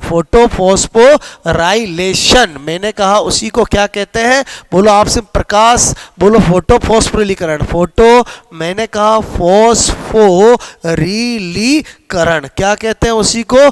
फोटोफॉस्फोरिलीकरण, यानी फोटोफॉस्फोराइलेशन कहते हैं। ओके, और जो कि दो प्रकार का होता है, एक साइक्लिक और एक नॉन साइक्लिक। बात समझ में आए? तो मेरे कहने का मतलब है एक तरफ अगर हम देखें चक्रीय, आपसे मैं कह रहा हूं मैंने कहा फोटोफॉस्फोरिलीकरण, मैंने कहा रीलीकरण, ठीक है, और एक तरफ देखें हम चक्रीय, ठीक है, एक तरफ साइक्लिक और एक तरफ नॉन साइक्लिक। तो मेरे कहने का मतलब नंबर 1 इसमें बोलो केवल, मैंने कहा केवल पिगमेंट सिस्टम फर्स्ट ही भाग लेता है, ठीक है, भाग लेता है। और मैंने कहा इसमें पिगमेंट सिस्टम फर्स्ट और सेकंड दोनों भाग लेते हैं। इसमें मैंने कहा बोलो आपसे मैं कहूँ pigment system first and pigment system second दोनों मैंने कहा भाग लेते हैं। सबसे पहले मोटी मोटी बात ये आपको पहला पता होना चाहिए। दूसरा बोलो एक साइक्लिक फोटोफॉस्फोराइलेशन होता है, एक बार आपसे मैं कह रहा हूं इसके होने से मैंने कहा केवल बोलो केवल 2 ATP का प्रोडक्शन होता है, 2 ATP का बोलो मैंने कहा उत्पादन, ठीक है, होता है। और मैंने कहा इसके आपसे मैं करूं एक बार, ठीक है, एक बार आपसे मैं को होने से मैंने कहा बोलो 1 ATP आपसे प्लस मैंने कहा 2 मोल NADPH2 प्लस 1 O2 का उत्पादन होता है, ठीक है, उत्पादन आपसे मैं को होता है। तीसरा पॉइंट अगर मैं साइक्लिक के अंदर देखूं तो इसमें कोई जल का प्रकाश अपघटन फोटोलाइसिस ऑफ वाटर नहीं होता है। मैंने कहा इसमें बोलो जल का मैंने कहा प्रकाश अपघटन, ठीक है, प्रकाश मैंने कहा अपघटन, ठीक है, बोले तो फोटो आपसे मैं कहूं लाइसिस, ठीक है, ऑफ वाटर आपसे मैं कहूं नहीं बोलो नहीं होता है। क्लियर? और इसमें क्या बोल रहा हूं बोलो आपसे मैं को इसमें बोलो जल का मैंने कहा जल का प्रकाश अपघटन, ठीक है, प्रकाश अपघटन बोलो फोटोलाइसिस ऑफ वाटर आपसे अपघटन फोटोलाइसिस ऑफ वाटर होता है। मतलब मेरे कहने का मतलब है इसमें आपका जल के अणु इस तरह से आपसे में को टूटते हैं, ओके, और आपसे में को यहाँ पर वेरी इंपॉर्टेंट Mn+2 और Cl आयन की मस्ट रिक्वायरमेंट होती है, अक्सर एग्जाम में ये पूछा जाता है। क्लियर? और ये टूटना सनलाइट की प्रेजेंस में होता है, इसलिए इसको फोटोलाइसिस ऑफ वाटर कहते हैं। उसके बाद मैंने कहा फोर्थ पॉइंट इसे बोलो आपसे मैं को जेड स्कीम बोलो जेड स्कीम आपसे मैं को नहीं कहा जाता है, नहीं कहा जाता है। क्लियर? जबकि इसे आपसे मेरे को जेड स्कीम, ठीक है, जेड स्कीम कहा जाता है। अगर आपको कभी पूछा जाए जेड स्कीम किसको कहते हैं, बोलो आपसे मेरे को नॉन साइक्लिक को कहते हैं। तो यहाँ पर हमने क्या देखा कि बोलो हमने साइक्लिक, बोलो आपका जो मैंने कहा लाइट रिएक्शन है उसका पूरा सार बता दिया मैंने। अब आपसे मैंने कहा लाइट रिएक्शन किसके लिए करते हैं, डार्क रिएक्शन के लिए। डार्क रिएक्शन में हमारा क्या टारगेट है, 1 मोल ग्लूकोज का निर्माण, 1 मोल ग्लूकोज का निर्माण या 6 मोल CO2 का फिक्सेशन करना है। 6 मोल CO2 का फिक्सेशन करना है, 1 मोल ग्लूकोज का निर्माण करना है। कितनी केमिकल एनर्जी की रिक्वायरमेंट है, 18 ATP और 12 NADPH2, जिसका प्रोडक्शन कहां पर होगा, लाइट रिएक्शन में। चलो देखते हैं कितनी बार साइक्लिक चलानी, कितनी बार नॉन साइक्लिक चलानी है। बोलो मैंने कहा हमारा टारगेट क्या है, हमें क्या करना, 18 ATP क्लियर प्लस 12 NADPH2 चाहिए ही चाहिए मुझे डार्क रिएक्शन में, ठीक है। तो मैंने कहा एक बार नॉन साइक्लिक चलता है तो बोलो 2 NADPH2 का प्रोडक्शन होता है, तो 12 के लिए 6 बार इसको चलना पड़ेगा। अच्छा 6 बार चलेंगे तो 6 ATP भी मिल जाएंगे। तो मैंने कहा अब 18 में से 6 मिल गए तो 12 चाहिए, तो इसमें एक बार में कितने मिलते हैं, 2, तो इसको भी कितनी बार चलाएंगे, 6 बार। तो यहाँ पर एक बात बहुत इंपॉर्टेंट है कि फोटोसिंथेसिस में लाइट रिएक्शन कितनी बार होती है, 6 बार। बोला आपसे मैं करूँ मतलब साइक्लिक कितनी बार होता है, 6 बार। नॉन साइक्लिक कितनी बार होता है, 6 बार। मतलब 6 का बहुत बड़ा रोल है, क्योंकि 6 बार ये होगी, 6 बार ये होगी तो वो एनर्जी का प्रोडक्शन हो जाएगा, और उस एनर्जी का प्रोडक्शन हो जाएगा तो फिर हम क्या करेंगे, बोलो डार्क रिएक्शन करेंगे। Clear, dark reaction. अब आपसे मैं कहूँ डार्क रिएक्शन का मतलब क्या होता है, केमिकल एनर्जी का यूज करके, केमिकल एनर्जी का यूज करके ग्लूकोज का निर्माण करना या CO2 का फिक्सेशन करना। बात समझ में, मैंने कहा केमिकल एनर्जी, केमिकल एनर्जी आपसे मैं कह रहा हूँ का यूज करके, आपसे मैं कह रहा हूँ, मैंने कहा बोलो 1 मोल आपसे मैं कहूँ ग्लूकोज, ठीक है, का आपसे मैं को निर्माण, ठीक है, या मैं बोलूँ 6 मोल बोलो CO2 का फिक्सेशन, ठीक है, फिक्सेशन आपसे मैं को करना, क्या कहलाता है, डार्क रिएक्शन। तो हमने क्या देखा कि डार्क रिएक्शन का नाम डार्क रिएक्शन क्यों है, बिकॉज आपसे मैं कहूँ डार्क रिएक्शन लाइट पर डिपेंड नहीं करती है, तो इसलिए इसको डार्क रिएक्शन कहते हैं। आपसे मैं कहूँ इसको क्या कहते हैं, डार्क रिएक्शन या ब्लैकमैन रिएक्शन भी कहते हैं। क्या कहते हैं, बोलो आपसे मैं कहूँ ब्लैकमैन, बोलो मैंने कहा रिएक्शन भी, ब्लैकमैन रिएक्शन भी कहते हैं। ओके, बात समझ में आई, बोलो। अब मैंने कहा ये 3 टाइप्स की होती है, आपसे मैं को टाइप्स का देखें तो एक होती है C3 साइकिल, बात समझ में आए, बोलो। एक होती है C4 साइकिल और एक होती है CAM साइकिल, ठीक है। तो आपको मैं अभी एक चार्ट के अंदर बता दूंगा कि आपको क्या ध्यान रखना है। इधर ले लेता हूं मैं, बोलो पॉइंट्स। क्लियर, थोड़ी मेरी बात को समझना, मैं आपको क्या बता रहा हूं थोड़ा सा समझने की कोशिश करना, आपका काम बहुत आसान हो जाएगा, ठीक है। इधर ध्यान दो, मैंने कहा पहला पॉइंट, ठीक है, मैंने लिखा प्रथम उत्पाद, प्रथम उत्पाद, फर्स्ट प्रोडक्ट, ठीक है। तो C3 साइकिल आपको पता है, इसी को क्या कहते हैं, केल्विन साइकिल कहते हैं। क्या कहते हैं, केल्विन साइकिल, ये तो पता होना चाहिए। इसी को क्या बोलते हैं, हेड्स एंड, बोलो हेड्स एंड स्लैक साइकिल, ठीक है, हेड्स एंड स्लैक साइकिल भी कहते हैं। क्लियर, और ये तो जानते हो क्रेसुलेशियन एसिड मेटाबॉलिज्म साइकिल। आपसे मैं कह रहा हूं, मैंने कहा क्रेसुलेशियन, बोलो मैंने कहा लेशियन, बोलो एसिड मेटा आपसे मैं कहूँ बॉलिज्म, बोलो साइकिल, ठीक है। क्रेसुलेशियन मैंने कहा क्रेसुलेशियन आपसे मैं कहूँ एसिड मेटाबॉलिज्म साइकिल। क्लियर, प्रथम उत्पाद इसका होता है PGA, फॉस्फोग्लिसरिक एसिड, जो कितने कार्बन वाला होता है, 3 कार्बन वाला, इसलिए साइकिल का नाम क्या है, C3 साइकिल। मैंने कहने का मतलब है इसका पहला उत्पाद क्या होता, ऑक्जेलो एसिटिक एसिड, कितने कार्बन वाला होता, 4 कार्बन वाला, इसलिए साइकिल का नाम क्या है, C4 साइकिल। इसका भी प्रथम उत्पाद क्या होता, ऑक्जेलो एसिटिक एसिड। क्लियर, आपसे मैं कह रहा हूं, उसके बाद मैंने कहा नंबर 2, नंबर 2 आपसे मैं कह रहा हूं यहां पर, बोलो मैंने कहा क्रैंज एनाटोमी, ठीक है, एनाटोमी, ये आपसे इसमें क्या होती है, एब्सेंट होती है, किसमें, बोलो इसमें, आपसे मैं कहूँ C3 प्लांट में, ठीक है, ये इसमें क्या होती है, उपस्थित, इसमें क्या होती एब्सेंट। तो क्रांज एनाटोमी एक्चुअली होती क्या है? C4 प्लांट में आपसे मैं कह रहा हूं, मैंने कहा मीजोफिल सेल्स, ठीक है, एंड बोलो बंडल शीथ, आपसे मैं करूं बंडल शीथ सेल, आपसे मैं करूं में अलग अलग प्रकार के, बोलो प्रकार के, मैंने कहा क्लोरोप्लास्ट, ठीक है, क्लोरोप्लास्ट, आपसे मैं कह रहा हूं क्लोरोप्लास्ट, ठीक है, का होना क्या कहलाता है? बोलो क्रांज एनाटोमी। बात समझ में आए? उसके बाद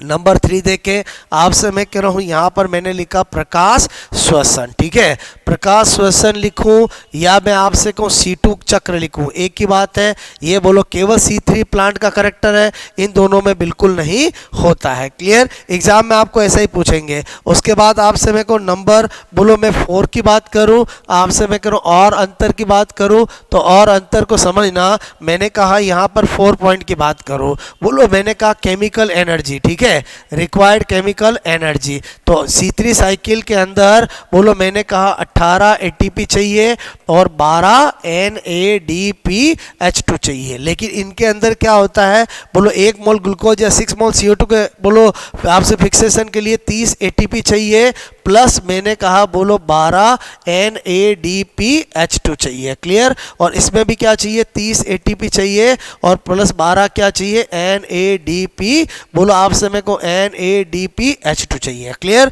उसके बाद 5th पॉइंट मैंने कहा CO2 का स्थिरीकरण, ठीक है, बोलो स्थिरीकरण, मैंने कहा इसमें क्या होता है? एक बार होता है। क्लियर? बोलो क्या होता है? बोलो एक बार। इसमें कितनी बार होता है? 2 बार, एक बाह्य और एक आंतरिक। इसमें भी कितनी बार होता है? 2 बार। क्लियर? कितनी बार होता है? 2 बार। इसमें आपसे मैं कहूँ एक आंतरिक और एक बाह्य, इसमें बोलो आपसे एक आंतरिक और एक बाह्य, इसमें 2 अलग अलग समय पर, अलग अलग आपसे मैं कहूँ समय पर, ठीक है, और इसमें बोलेंगे अलग अलग स्थान पर, अलग अलग स्थान पर। बात समझ में आए? उसके बाद मैंने कहा नंबर 6 क्या पता होना चाहिए कि जो C3 आपसे मैं कहूँ साइकिल होती है, ठीक है, C3 साइकिल होती है, आपसे मैं कहूँ ये C4 साइकिल है और ये मैंने कहा CAM साइकिल है। अंतर बता रहा था मैं आपको, मैंने कहा आपको यहाँ पर नंबर 6, ठीक है, मैंने कहा वातावरणीय CO2 का स्थिरीकरण, ठीक है, स्त्री आपसे मैं कहूँ करंट फिक्सेशन, इसमें कौन सा एंजाइम करता है? रुबिस्को एंजाइम करता है। कौन? रुबिस्को आपसे मैं कहूँ एंजाइम द्वारा, ठीक है, किसके द्वारा होता है? रुबिस्को एंजाइम द्वारा होता है। इसमें PEPCO, ठीक है, PEPCO एंजाइम द्वारा, ठीक है, एंजाइम द्वारा क्या बोलते हैं? फोस्फो, मैंने कहा इनॉल, बोलो आपसे मैं कहूँ पायरुवेट, बोलो फॉस्फोइनॉल, मैंने कहा पायरुवेट कार्बोक्सिलेज एंजाइम, कार्बोक्सिलेज आपसे मैं कहूँ एंजाइम द्वारा। क्लियर? और इसमें भी PEPCO द्वारा। क्लियर? तो आपसे मैं कह रहा हूँ मैंने आपको कंप्लीट स्टडी करा दिया है। इसका मतलब हुआ, बोलो आपसे मैं कहूँ प्लांट की बात करूँ, जिनमें C3 साइकिल होती है उन्हें क्या बोलते हैं? C3 प्लांट बोलते हैं। जिनमें ये होती है उनको क्या बोलते हैं? C4 प्लांट बोलते हैं। और C3 प्लांट जो होते हैं वो जनरली क्या होते हैं? डाइकोट होते हैं। C4 प्लांट होते हैं वो जनरली क्या होते हैं? मोनोकोट होते हैं। क्लियर? बोलो आपसे मैं कह रहा हूँ मोनोकोट। एक्चुअली सबसे पहले बोलो आपसे गन्ना जो था उसी के अंदर बोलो डार्क रिएक्शन में पहला प्रोडक्ट ऑक्सैलोएसिटिक एसिड होता है, ये देखा गया था। क्लियर? उसके बाद आपसे मैं कह रहा हूँ ये तो सकुलेंट आपसे मैं कहूँ जीरो फाइट, ठीक है, बोलो मैंने कहा जीरो फाइट, आपसे मैं कह रहा हूँ जीरो फाइट, यानी मांसल मरुदभिद होते हैं कैक्टस वगैरह, उनमें ये आपसे मैं को होती है मांसल मरुदभिद। ठीक है, तो आपको मैंने कंप्लीट आपसे मेरे को फोटोसिंथेसिस स्टडी करा दिया है। आई होप आपको मेरी बात समझ में आई होगी। अगर आप इतना सा भी फोटोसिंथेसिस का फंडा दिमाग में ले जाते हो, आपका क्वेश्चन गलत नहीं होगा, ये मेरी गारंटी है। क्लियर? क्योंकि मुझे पता है आपके पूछते क्या है। बोलो फर्स्ट प्रोडक्ट पूछ लेते हैं आपसे, मेरे को लाइट रिएक्शन में क्या होता है, डार्क रिएक्शन में क्या होता है, सब कुछ बता दिया। क्लियर? नेक्स्ट अपन लेते हैं बोलो रेस्पिरेशन। अगेन बहुत ज़्यादा इंपॉर्टेंट है श्वसन। ठीक है, तो मैंने कहा सबसे पहले तो आपको पता होना चाहिए इसकी भी अभिक्रिया। आपसे मैं करूं अभिक्रिया की बात करूं तो अभिक्रिया आपको पता होना चाहिए C6H12O6, बोलो मैंने कहा 6O2 change of 6CO2 plus आपसे मैं कहूँ CO2 और लॉट ऑफ एनर्जी। इसका मतलब यहाँ से मुझे क्या पता चला कि ये अभिक्रिया एक तो कैसी होती है, कैटाबोलिक, आपसे मैं कह रहा हूँ रिएक्शन, ठीक है। एंड क्या होती है बोलो, आपसे मैं कहूँ श्वसन कैसा होता है, एक्सोथर्मिक, आपसे मैं कहूँ प्रोसेस होता है, कैसा होता है, एक्सोथर्मिक प्रोसेस, ऊर्जा उत्पन्न होती है। तीसरी बात आपको पता होना चाहिए, टाइप्स के अंदर एक होता है आपसे मैं कह रहा हूँ वायवीय और एक होता है अवायवीय। एक होता है वायवीय श्वसन, बोलो आपसे टाइप्स ऑफ रेस्पिरेशन की बात कर रहा हूँ, टाइप्स ऑफ रेस्पिरेशन, ठीक है। एक होता है वायवीय और एक होता है बोलो आपसे मैं कह रहा हूँ क्या होता है, अवायवीय, ठीक है। यानी एरोबिक, आपसे मैं कह रहा हूँ एरोबिक रेस्पिरेशन और एक होता है बोलो एन एरोबिक रेस्पिरेशन। तो एरोबिक रेस्पिरेशन में आपको क्या पता होना चाहिए बोलो, आपसे मैं O2 की उपस्थिति में, ठीक है। और आपसे मैं कहूँ ये क्या होता है, O2 की एब्सेंस, अनुपस्थिति में, बोलो बात समझ में, एब्सेंस मतलब अनुपस्थिति में, बात समझ में आए बोलो। उसके बाद आपसे मैंने कहा इसमें क्या होता है बोलो, अधिक ऊर्जा आपसे मेरे को उत्पन्न, ठीक है। और इसमें मैंने कहा बोलो लगभग 38 ATP, क्लियर। इसमें बोलो कम ऊर्जा आपसे मेरे को उत्पन्न, ठीक है, लगभग आपसे मेरे को 2 ATP, बात समझ में आए। और इसमें मैंने कहा आपको जो वायवीय होता है, आपसे मैं कहूँ वायवीय के अंदर बोलो मैंने कहा लाश उत्पाद, ठीक है, एंड प्रोडक्ट, लाश आपसे मैं कहूँ प्रोडक्ट जो होता है वो क्या होता है, तो आपसे मैं कहूँ CO2 और H2 होता है, क्लियर। और इसके अंदर अगर हम लास्ट प्रोडक्ट की बात करें, बोलो लास्ट प्रोडक्ट की बात करें एनएरोबिक में, तो मैंने कहा एनिमल के अंदर पूछे तो लैक्टिक एसिड होता है, क्या होता है, लैक्टिक एसिड होता है। और अगर प्लांट में पूछे तो मैंने कहा आपको क्या होता है, एथिल एल्कोहल C2H5OH और मैंने कहा CO2 होता है, क्लियर। तो आपसे मैं कहूँ ये आपको जनरली पता होना चाहिए। उसके बाद आपसे मैं कह रहा हूँ एक्चुअली हम वायवीय ही पढ़ते हैं, तो मैंने कहा स्टेप्स, ठीक है, ऑफ एरोबिक रेस्पिरेशन, ठीक है। एरोबिक रेस्पिरेशन वायवीय श्वसन के पद आपको पता होना चाहिए, वेरी वेरी इंपॉर्टेंट। एक होता है ग्लाइकोलाइसिस, ठीक है, ग्लाइकोलाइसिस बोलो, एक होता है लिंक रिएक्शन, क्या होता है बोलो, लिंक रिएक्शन, और एक होता है मैंने कहा क्रेब साइकिल, ठीक है। तो आपसे मैं कह रहा हूँ तीनों बहुत इंपॉर्टेंट है। पहली बात करता हूं मैं बोलो ग्लाइकोलाइसिस की, ठीक है। ग्लाइकोलाइसिस में जो बातें एग्जाम में पूछ सकते हैं वो सारी बता रहा हूँ। सबसे पहला मैंने कहा खोजकर्ता, ठीक है। तो खोजकर्ता आपको पता होना चाहिए, बोलो आपसे मैं कह रहा हूँ मैंने कहा एम डन, ठीक है, आपसे मैं को एम डन, बोलो आपसे मेयरहॉफ, आपसे मैं कहूँ मेयरहॉफ एंड परनास, ठीक है। इसीलिए इसको EMP आपसे मैं कह रहा हूँ क्या बोलते हैं, EMP पाथवे भी बोलते हैं। इसका मतलब इसका दूसरा नाम क्या हो जाएगा बोलो, दूसरा नाम ग्लाइकोलाइसिस का क्या होता है, EMP पाथवे, ठीक है, अक्सर एग्जाम में पूछा जाता है। उसके बाद आपको पता होना चाहिए ग्लाइकोलाइसिस वायवीय और अवायवीय दोनों का क्या है, कॉमन स्टेप। मैंने कहा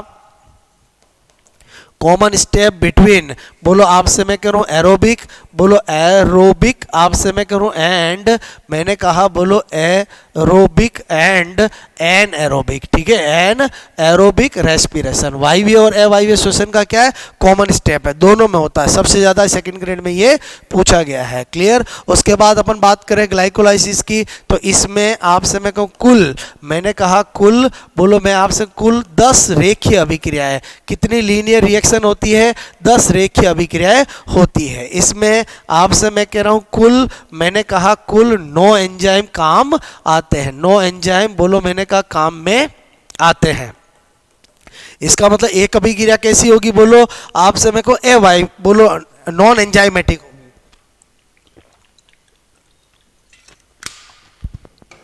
ओके, नंबर 6 मैंने कहा आपको ग्लाइकोलाइसिस जो होती है इसमें न तो O2 यूज आती है, ठीक है, और मैंने कहा न ही बोलो CO2 उत्पन्न होती है, CO2 उत्पन्न होती है, क्लियर। मैंने कहा न तो O2 यूज आती ना ही CO2 उत्पन्न होती है, इसलिए ये एरोबिक और एनारोबिक की क्या होती है बोलो, कॉमन स्टेप होती है, क्लियर। उसके बाद नंबर 7 मैंने कहा एक ट्रिक ध्यान रखना, इसमें 136 710, ठीक है, यानी जो पहली और तीसरी स्टेप ऐसी होती है जिसके अंदर बोलो आपसे मेरे को एक ATP क्या होता है, खर्च होता है, ठीक है। और मैंने कहा 7वीं और 10वीं स्टेप ऐसी होती है जिसमें दो दो आपका एटीपी क्या होता है, उत्पन्न होता है। बोलो बात समझ में आए। और छठी स्टेप ऐसी होती है जिसमें 2 मोल NAD से 2 मोल NADH2 का प्रोडक्शन होता है। बात समझ में आए बोलो। ओके, आपसे मैं कह रहा हूँ, मैंने आपको पूरा ग्लाइकोलाइसिस बताया है। एक पॉइंट और ध्यान रखो, ग्लाइकोलाइसिस में होता क्या है, C6H12O6 आपसे मैं कह रहा हूँ ग्लूकोज जो है उसका आपसे मैं कह रहा हूँ, मैंने कहा 2 मोल पायरुविक एसिड जो कि 3 कार्बन वाला होता है, बोलो आपसे इसका निर्माण, यही ग्लाइकोलाइसिस का टारगेट होता है। तो ग्लाइकोलाइसिस में हमने देखा इधर भी कार्बन की संख्या 6 है, इधर भी 6 है, इसलिए कोई CO2 उत्पन्न होगी नहीं। और आपसे मैं कह रहा हूँ, मैंने कहा इसमें कोई O2 यूज आता नहीं है। क्लियर। अब आपसे होता क्या है कि 2 मोल पायरुविक एसिड बन गया। अब लेकिन क्या होता है कि जो माइटोकॉन्ड्रिया होता है उसमें क्रेब साइकिल होनी है। तो माइटोकॉन्ड्रिया की आउटर मेम्ब्रेन तो क्या होती है, पायरुविक एसिड के लिए 3 कार्बन वाले पायरुविक एसिड के लिए परमेबल होती है, लेकिन इनर मेम्ब्रेन परमेबल नहीं होती है। तो अगर इसको अंदर भेजना है तो अपने को क्या करना पड़ेगा, लिंक रिएक्शन करनी पड़ेगी। क्या करनी पड़ेगी बोलो, लिंक रिएक्शन। तो लिंक रिएक्शन आपसे मैं कहूँ या गेटवे रिएक्शन, ठीक है। बोलो मैंने कहा gateway reaction. Clear. Link reaction, gateway reaction आपसे क्या होती है कि ये जो 2 मोल पायरुविक एसिड है 3 कार्बन वाला, उसको मैंने कहा 2 mole acetyl coenzyme, acetyl coenzyme A में बदलना, जो कितने कार्बन हो, 2 कार्बन, तो यहाँ पर डेफिनेटली 2 CO2 उत्पन्न होगी। कार्बन की बैलेंसिंग हमेशा आपकी खतरनाक होनी चाहिए। और मैंने कहा यहाँ पर ये जो मैंने आपको बताया है जिसको हम लिंक रिएक्शन बोल रहे हैं, हम क्या देखते हैं, इसमें पहली बार आपका CO2 उत्पन्न होता है और वो आपसे मैं कह रहा हूँ एरोबिक में हो रहा है, इसीलिए इसको आपसे मैं कह रहा हूँ, मैंने कहा ऑक्सीडेटिव, बोलो ऑक्सीडेटिव डीकार्बोक्सिलेशन, डीकार्बोक्सिलेशन भी बोलो मैंने कहा कहते हैं। ये तीनों नाम लिंक रिएक्शन के हैं।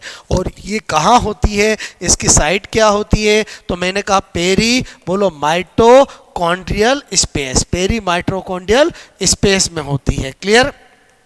ओके, तो आपसे मैं कहूँ ये लिंक रिएक्शन हुई। उसके बाद आपसे मैं करूँ क्या होगा, बोलो क्रेब साइकिल। क्या होगा, बोलो क्रेब साइकिल, ठीक है। तो मैंने कहा क्रेब चक्र की बात करें तो आपसे मैं करूँ क्रेब चक्र। क्लियर। सबसे पहली बात क्रेब साइकिल के लिए आपसे मैं कह रहा हूँ इसकी साइट कहाँ होती है, तो हम कहेंगे बोलो माइटोकॉन्ड्रिया, ठीक है। माइटोकॉन्ड्रिया आपसे मैं कह रहा हूँ कि मैट्रिक्स में होती है। किस में होती है, मैट्रिक्स में, ठीक है। दूसरी बात आपको पता होना चाहिए, खोज करता, तो माइटोकॉन्ड्रिया आपसे मैं कह रहा हूँ क्रेब साइकिल का खोज करता कौन है, हैंस क्रेब है। कौन है, बोलो हैंस क्रेब है, इसलिए नाम क्या है, क्रेब साइकिल। तीसरी बात आपसे मैं कह रहा हूँ क्रेब साइकिल जो है आपसे मैं कह रहा हूँ इसके अंदर आपको ये पता होना चाहिए कि जब जब क्रेब साइकिल होगी आपसे मैं को एक साइक्लिक प्रोसेस है, एक क्या है, साइक्लिक प्रोसेस है। तो आपसे मैं को क्रेब साइकिल के अंदर फर्स्ट प्रोडक्ट, प्रथम उत्पाद जो है, आपसे मैं को प्रथम उत्पाद जो होता है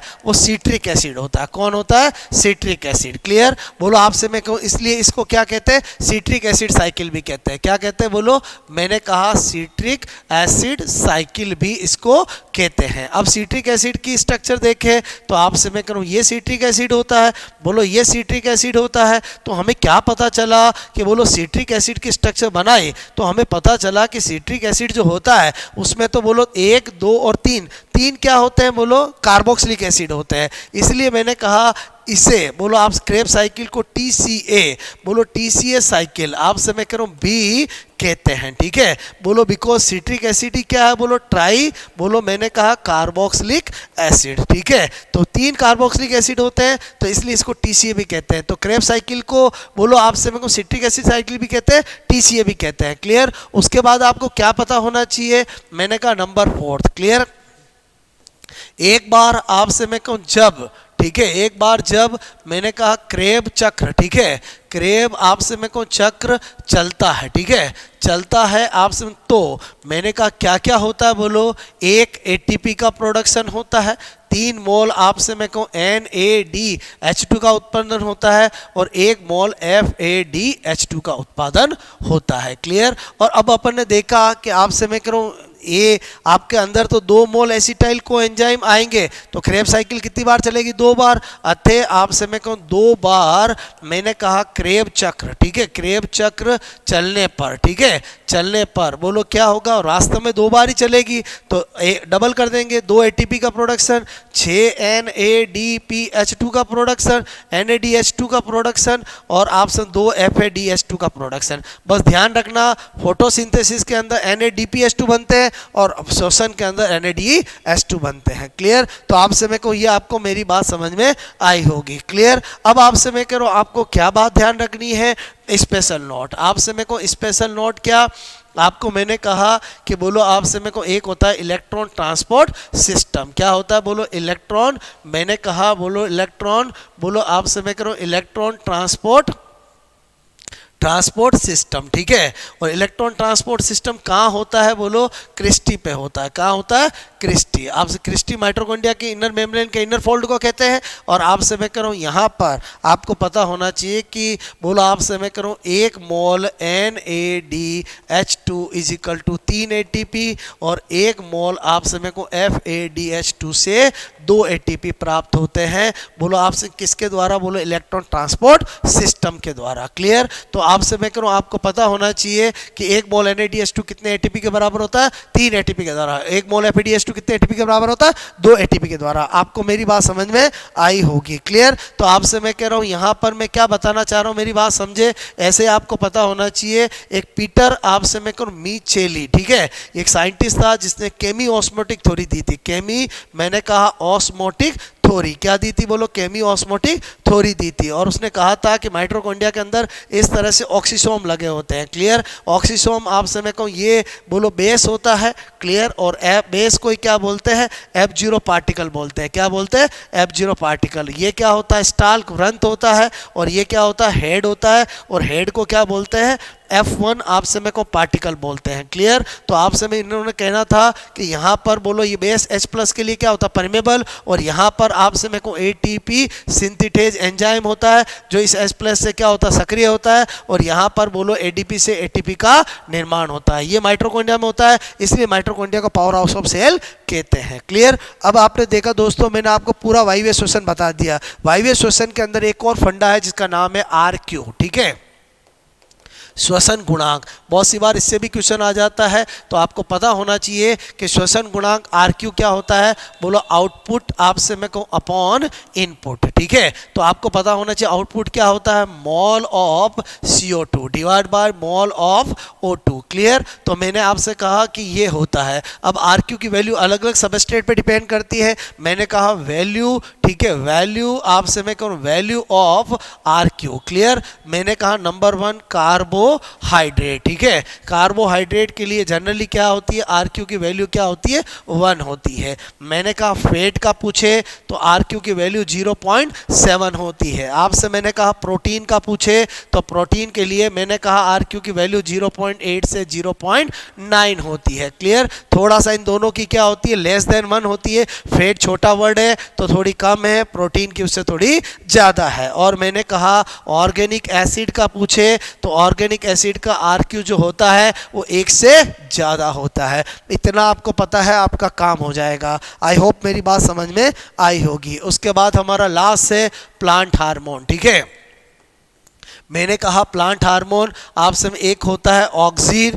एक होता है मैंने कहा जिब्रेलिन, बोलो जिब्रेलिन। आपसे में कहूँ एक होता है साइटोकाइनिन, बोलो साइटोकाइनिन। आपसे में कहूँ साइटोकाइनिन। और एक मैंने कहा बोलो इथाइलिन, बोलो क्या होता है, इथाइलिन। और एक होता है बोलो एस्बेसिक एसिड। ठीक है, बोलो क्या होता है, बोलो मैंने कहा बोलो एस्बेसिक अम्ल। ठीक है, एस्बेसिक आपसे में कहूँ एसिड, एस्बेसिक एसिड। ठीक है, एस्बेसिक एसिड। क्लियर? इधर ध्यान दो, ये चारों तो क्या होते हैं, ग्रोथ प्रमोटर होते हैं। और ये एक अकेला क्या होता है, बोलो ग्रोथ मैंने कहा क्या होता है, इनहिबिटर। क्या होता है, ग्रोथ इनहिबिटर होता है। क्या होता है, इनहिबिटर होता है, वृद्धि निरोधक होता है। उसके बाद आपको मैं क्या बता रहा हूं, समझो।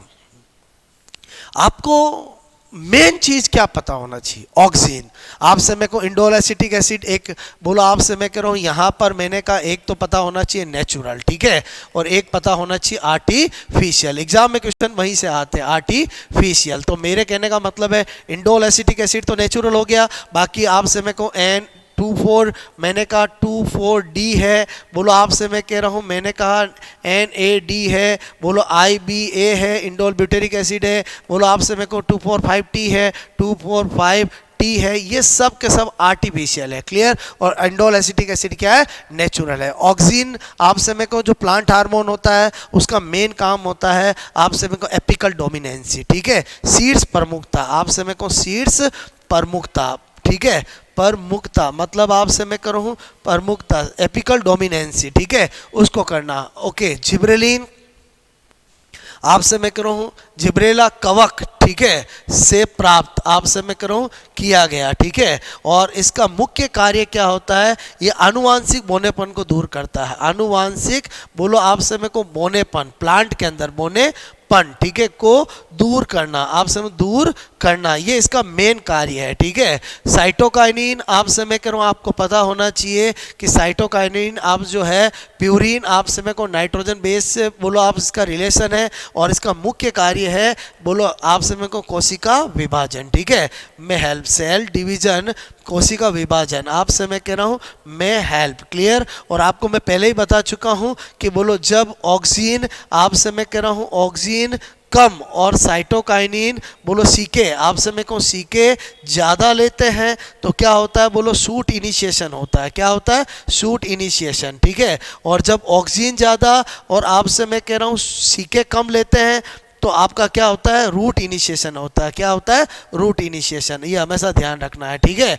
उसके बाद इथाइलिन आपको सबको पता होना चाहिए क्या होता है, गैसीय हार्मोन है, एक बात। दूसरी बात ये फलों को पकाने का कार्य कराता है। कार्य क्या है इसका बोलो, मुख्यतः फलों को आपसे मैं को पकाना, ठीक है, पकाना। छोटी छोटी बातें पता होनी चाहिए। साइटोकाइनिन रिचमंड लेक प्रभाव से संबंध रखता है, आपसे जिब्रेलिन अनुवांशिक बोनेपन को दूर करता है, क्लियर। और आपसे मैं कह रहा हूँ एस्बेसिक एसिड ग्रोथ इनिबिटर है, तो आपसे मैं को ये बोलो आपसे मैं को एस्बिएसिएशन भी करता है, बोलो मैंने कहा जीर्णता भी करता है, विलगन जीर्णता करता है, विलगन करता है, आपसे मैं को विलगन करता है, पत्तियों को बोलो गिराता भी है, बोलो गलाता भी है, ठीक है, यानी एसबीएसएन और आपसे मैं कह रहा हूँ दोनों कार्य करता है। ग्रोथ इनिबिटर होता है, एंटी ट्रांसपिरेशन प्रतिवाष्प उत्सर्जक हार्मोन होता है, प्रतिवाष्पो उत्सर्जक हार्मोन आपसे में को होता है, क्लियर। इसके आपको मैंने कहा, आपको मैंने पूरा प्लांट फिजियोलॉजी बोलो आपसे एक स्वास्थ्य रैपिड की तरह